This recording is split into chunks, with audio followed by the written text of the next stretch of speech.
Hello and welcome to another edition of my mini-series on the Social Security Trust Fund. Today's edition, we fixed Social Security before, we can do it again. What Jimmy Carter, Ronald Reagan, Alan Greenspan, and Scott Galloway have in common. Michael Antonini here again. It's a Tuesday topic on a Thursday. And today we're putting things in a historical perspective. All week I've been addressing the 2025 Social Security Trustee Report.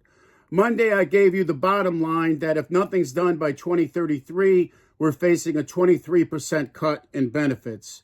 Tuesday I talked specifically about the history of the Social Security Trust Fund. I showed you the example of the bathroom sink and how the money goes into the fund and goes out, and the different ways it could be resolved by raising revenue or reducing benefits.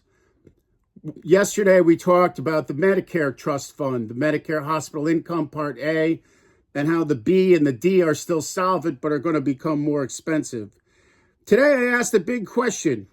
Have we ever had this type of Social Security shortfall before? And if so, what did we do about it?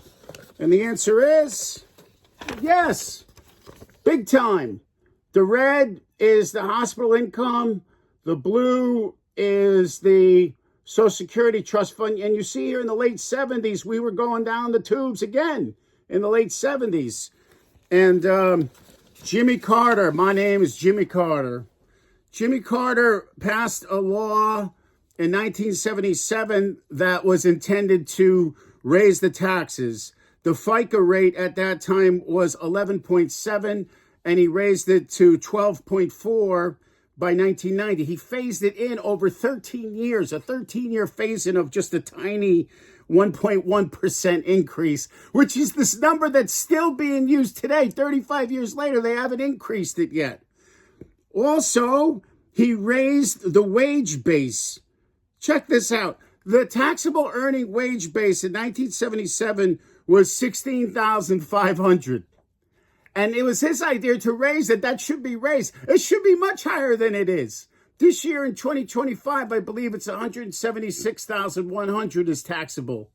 That could be raised also. We could raise that. I think that's indexed anyway, so it's going to raise, but that could be higher. Here's what Carter said at the time in 1977. This legislation will assure that the American people that the continued integrity of the Social Security system will remain intact. So there you go. There's a Democrat raising the taxes. But Carter's 77 reforms and his payroll wage tax increases did stabilize the fund in the short term. It was technical, not really political, and it was aimed at keeping the system solvent. But guess what? It didn't do much. It didn't do much. And by 1983, we were in bigger trouble, and there was a Republican in the office, Ronald Reagan. And what did he do? He hired a guy named Alan Greenspan that got a bunch of these guys together. These are the actual guys.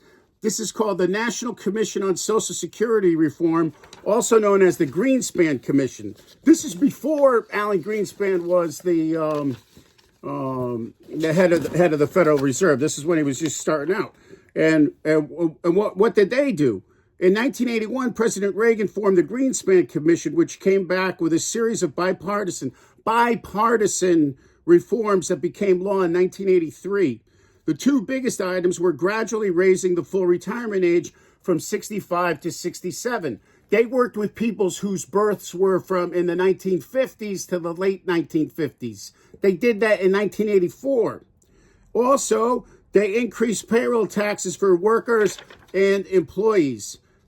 These changes didn't kick in overnight. They phased it in. They gave you enough time to phase it in, which is why we have to make changes now, so we have time to phase things in. And it did help Social Security. After the Greenspan reforms, look what happened. The trust funds went up. The sink got full. So fast forward 2025. The trustees now say in just 8 years, the trust funds for Social Security and Medicare will be exhausted, triggering an automatic 23% cut in benefits. So what are our options now? Some mirror the past, gradually raising the full retirement age. I wrote last year about increasing from the years of birth, 1965 to 2000, by 1 month per year.